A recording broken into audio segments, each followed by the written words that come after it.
Break બાદ હવે આગળ વાત કરીએ તો કેશોદના જાગનાથ વિસ્તારમાં સ્પોર્ટ્સ સંકુલનું ઓપનિંગ કરવામાં આવ્યું.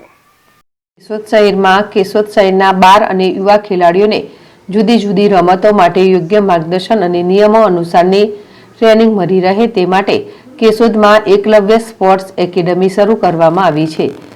તેનો શુભારંભ કેશોદ શહેરની નામાંકિત સંસ્થા ન્યૂ એરા પ્રોફેસર એકેડમીના મેનેજિંગ ટ્રસ્ટી ડોક્ટર ગજેરા, ખેલ મહાકુંભના કન્વીનર અને જૂનાગઢ જિલ્લા વ્યાયામ શિક્ષક સંઘના પ્રમુખ ડોક્ટર હમીરસિંહ વારા, ધનવીબેન પુરોહિત સહિત વરદ હસ્તે શુભારંભ કરવામાં આવ્યો હતો. તેમજ ભારત વિકાસ પરિસર તેમજ અન્ય સામાજિક પ્રવૃત્તિ સાથે જોડાયેલ નિવૃત્ત શિક્ષક દિનેશભાઈ કાનાબાર અને નંદાણીયા સર તેમજ અન્ય આમંત્રિત મહેમાનો હાજર રહ્યા હતા. આમંત્રિત મહેમાનો કેશોદના શ્રેષ્ઠીઓ સ્પોર્ટ્સ એકેડમીના ખેલાડીઓને ખૂબ ખૂબ શુભેચ્છા પાઠવી હતી.